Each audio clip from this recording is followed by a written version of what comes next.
الحمد لله والصلاة والسلام على رسول الله سبحانك لا علم لنا إلا ما علمتنا إنك أنت العليم الحكيم ولا فهم لنا إلا ما فهمتنا إنك أنت الجواب الكريم. So, thank Allah subhanahu wa ta'ala. I welcome you all and I thank you for being here for this training on Ruqyah. So as you see in our first level of Ruqyah training, there are 6 courses: the risks and protections, and then the reading, and then the cupping, and then the treatment, and then the symbols, and then the diagnostic. And 3 of these courses are theoretic and 3 are practical. So we're going to do the theoretical courses here. I'm going to give you word on the practical ones, which we're not going to do the practical ones here. So the first course that each one must understand before going any further is the risks and protections.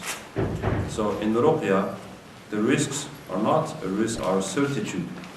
I mean, you're going to have problems with jinns and sorcerers. By making Ruqyah, it is sure. It's not just a risk. It is as sure as if you walk on a dog's tail, it will turn back and bite you. It's automatic. That's how jinns are going to take revenge on you. Well, the risks start when you treat people. But when you are learning Ruqyah, there's no risks. So don't be afraid of sitting here. It's only when you're going to start making Ruqyah that you get risks. And secondly, you don't have risks when you do Ruqyah to yourself or your close relatives, because you are already in a problem, so you might as well struggle to get yourself out of the problem.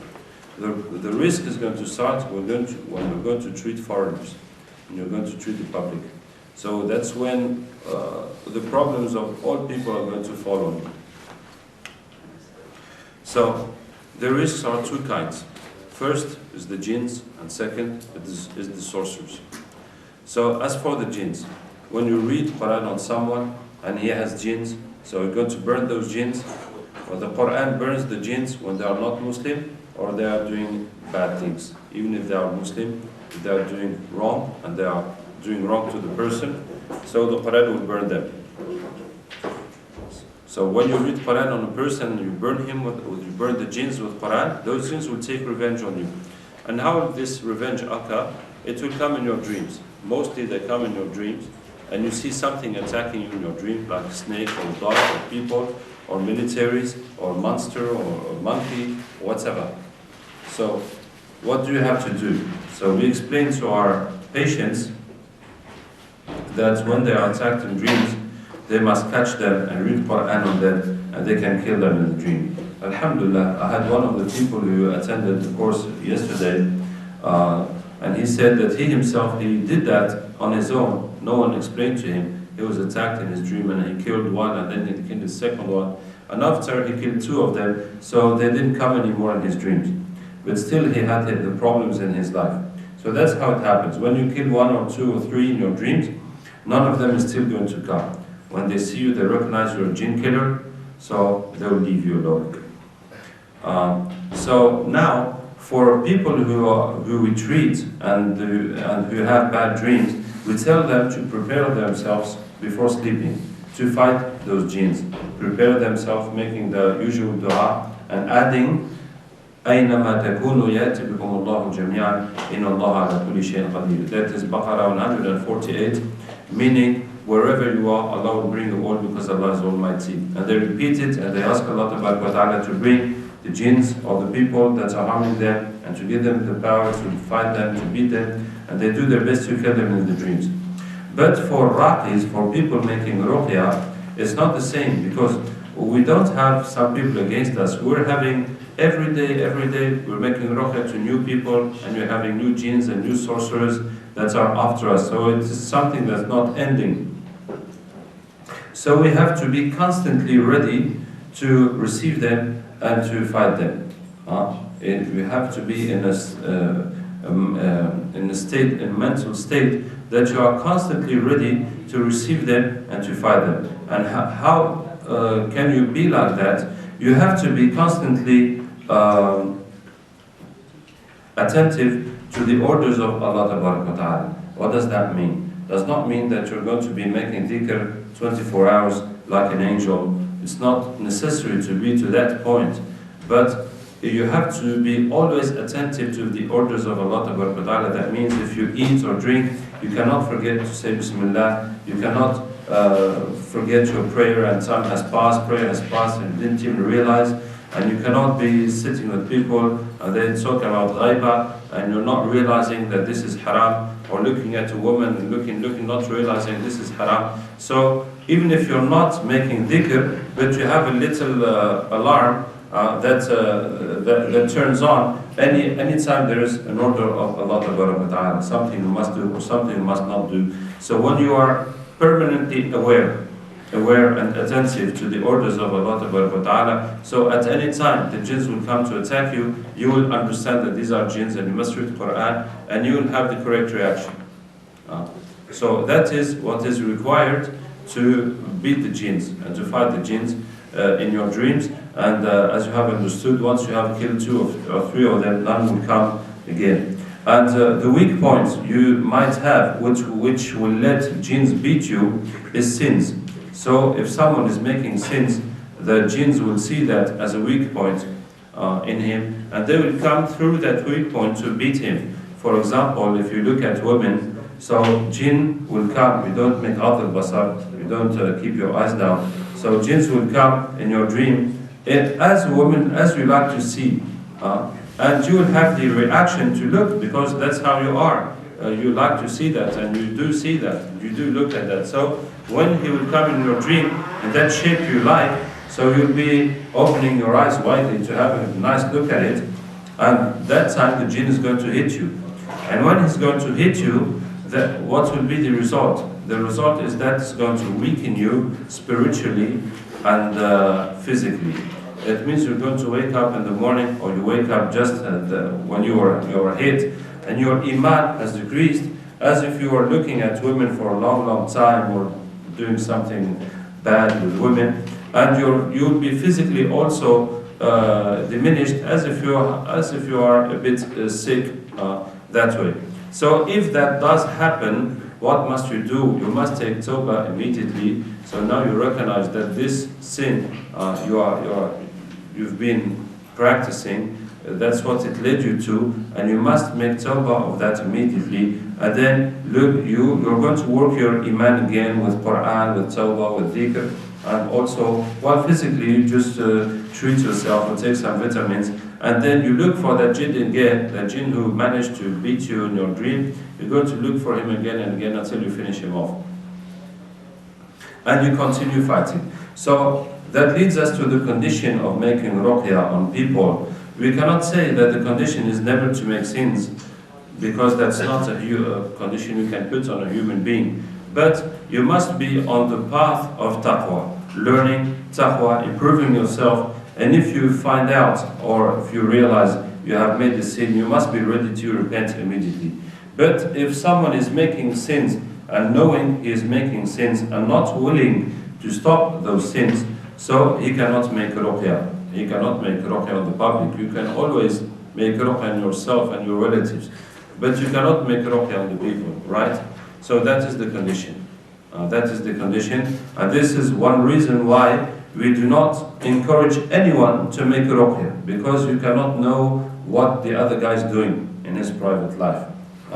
And you can't say, come, make ruqyah, you're a good Muslim, you have iman, you have this, that, come make ruqyah, and the day he has problem with jinns, what are you going to do about it?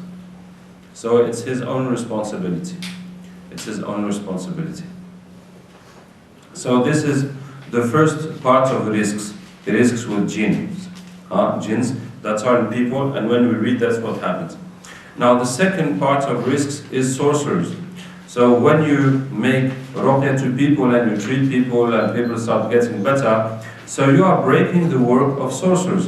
And some people are not going to be happy about what you are doing. That means, for example, the person who did sihr on that patient you have treated, He's going to see that the guy is getting well, that he's not ill, that he's getting a job, that he's getting married, that that lady is having children. So he's going to complain to his sorcerer, I have paid you so much money, you told me that you're so strong, and no one can break your work, and how come now he's got out of his problem, and now he's improving in his life and everything.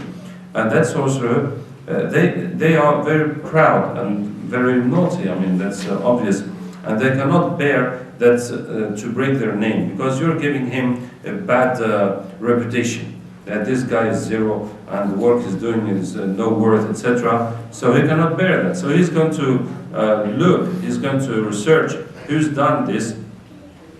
And in this ruqya job, you cannot hide yourself. I mean, any jinn can tell him that, yes, that poor guy has gone to you and you have made him ruqya, and that's how he gets out of it. Well, even just very often when you get the jinns out of the person, they will go right back to the sorcerer and say, yes, the mission you have given me now, it has been broken, and here I am, is there any more job? And he will do the report that you have done this, you have took the sihr out, you have killed some jinns and burned some others and this and that. So he's going to immediately do sihr onto you.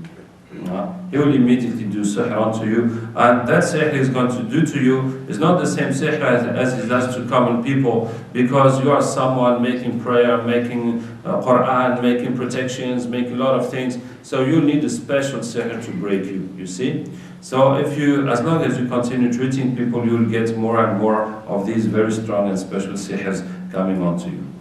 So that is something also sure. You can be sure you're going to get that. You can be sure you're going to get that. So what are you going to do about that? So first of all, you're going to do the usual protections that we give to all our patients. And when we say usual protections, does not mean it is weak protections. It is very strong things.